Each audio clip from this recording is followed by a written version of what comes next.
Iya, pemirsa untuk membahas fenomena kesurupan, lebih lanjut kita sudah terhubung dengan Isa Multazam Nur, dokter spesialis kedokteran jiwa. Halo, selamat siang dokter. Iya, selamat siang. Iya, dokter Isa, tadi kita sudah menyaksikan bersama bagaimana tayangan bahwa teman Vina ini mengalami kesurupan untuk kedua kalinya. Nah, Anda melihat fenomena kesurupan dari medis ini seperti apa, dok? Iya, kalau untuk kesurupan sendiri memang di dalam gangguan kejiwaan atau mental disorder adalah suatu Mhm, gangguan yang mana biasanya bisa muncul pada setiap individu. mhm. Oke, kemudian muncul di setiap individu. Apakah itu normal terjadi, dok?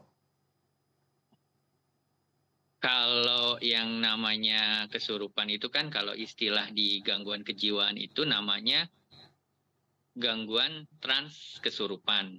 Dan biasanya dikenal dengan istilah di barat gangguan transdisosiatif ya.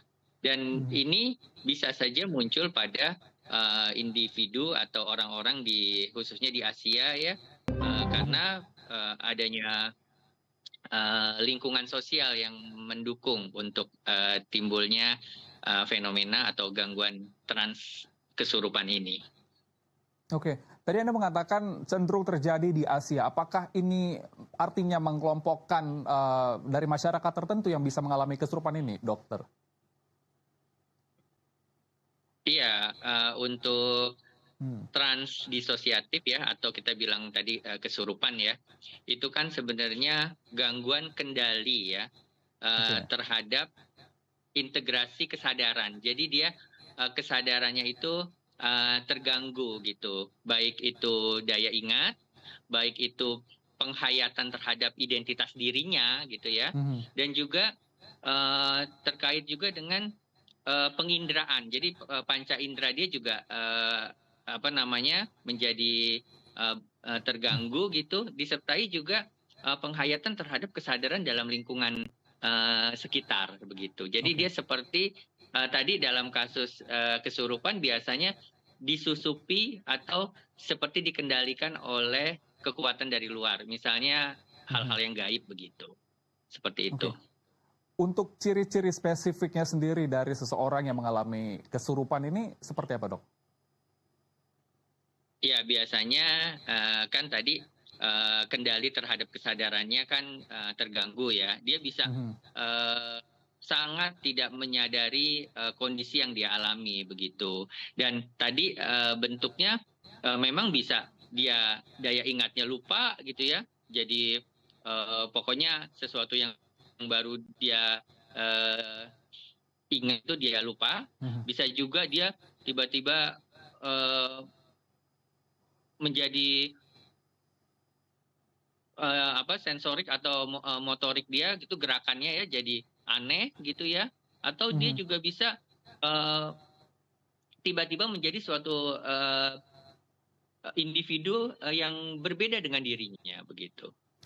Oke, Dokter Isa, kalau kita melihat dari fenomena kesurupan yang menyampaikan berbagai informasi ya, yang mungkin di pikiran publik ini juga mempercayai beberapa penyampaian informasi yang tadi disampaikan seperti kasus Linda.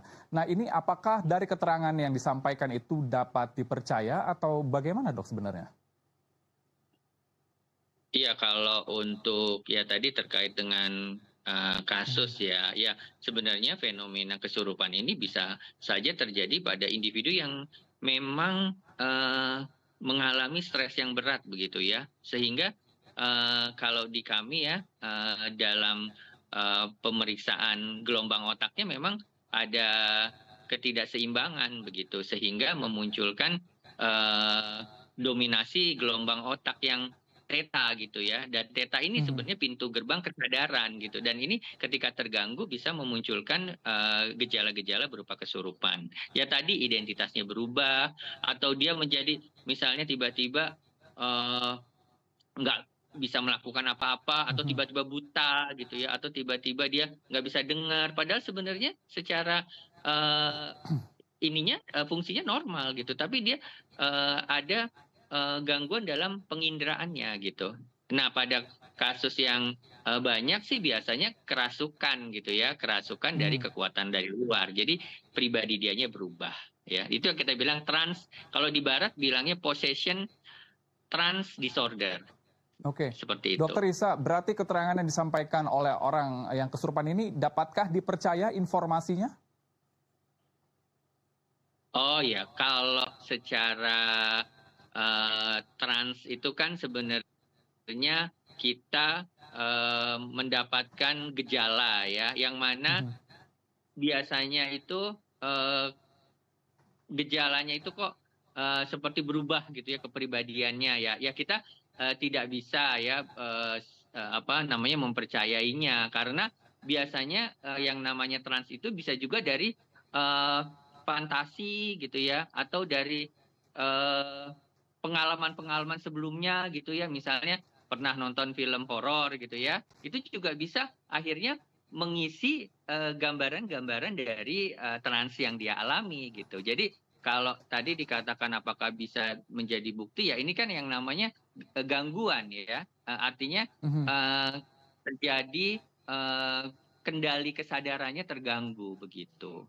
Oke, Seperti itu. dokter, saya ingin meminta Anda untuk menanggapi kasus yang terjadi pada Linda. Apakah seperti yang tadi Anda sampaikan bahwa fenomena kesurupan itu merupakan gangguan mental atau seperti apa, dok?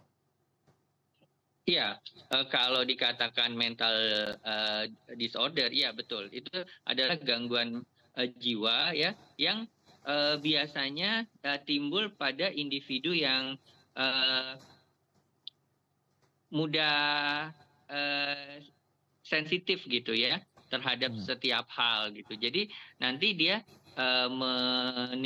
memunculkan gejala-gejala yang tadi seperti perubahan kepribadian dia gitu. Tapi biasanya eh, dia tidak sadar gitu ya terhadap perubahan identitas diri yang barunya itu gitu. Tapi setelah dia tidak lagi trans ya, biasanya munculnya kan bisa dalam hitungan jam gitu ya, jam ke jam, bisa juga dari beberapa hari begitu. Jadi muncul lagi bisa seperti itu. Ya. Oke, dokter Isa, tadi kalau Anda sampaikan bahwa ini keadaan di mana jiwa kita tuh tidak tersadarkan akan terjadinya kesurupan ini. Nah, kemudian apa yang dapat dilakukan apabila seseorang ini mengalami kondisi yang serupa? Oke, ya kalau kita menemukan kasusnya gitu ya, ya tentu memang kan kita kembalikan dirinya ke kesadaran yang awal ya. Ya Mhm. biasanya kalau memang sangat gelisah gitu ya, atau ada unsur membahayakan dirinya gitu ya, ya tentu kita akan berikan misalnya terapi disuntik gitu ya untuk supaya tenang gitu bisa gitu ya. Kalau memang perilakunya dirasakan dapat membahayakan diri dan lingkungan. Atau misalnya eh, ketika sedang trans itu kita pantau gitu ya, kita observasi ya apa yang dia Mhm. lakukan dan apa eh, yang terjadi pada identitas barunya itu ya. Dan kalau dia sudah sadar biasanya dia akan lemes ya dan dia eh, kemudian bisa kembali ke identitas normalnya. Dan biasanya ini kan karena gelombang theta ya. Jadi Mhm. gelombang theta di dalam otaknya ini sangat mendominasi sehingga eh, apa namanya muncul gejala-gejala yang tadi dibilang transdisosiatif atau kesurupan ini. Dan ini juga biasanya media untuk hipnosis juga ya. Jadi Mhm. kadang-kadang dalam praktek-praktek hipnosis kita mem- eh, mengembangkan gelombang theta ini ya supaya kita bisa memberi sugesti kepada orang lain. Tapi ketika munculnya ke masalah-masalah yang tadi trans ya tentu kita harus safety patient ya. Jadi harus Baik. mengutamakan keamanan dirinya gitu karena Ya. dia bisa aja membahayakan. Seperti itu, Pak. Baik, terima kasih dokter spesialis kedokteran jiwa Isa Multazam Nur yang telah bergabung di NTV Today. Sehat-sehat selalu, dok.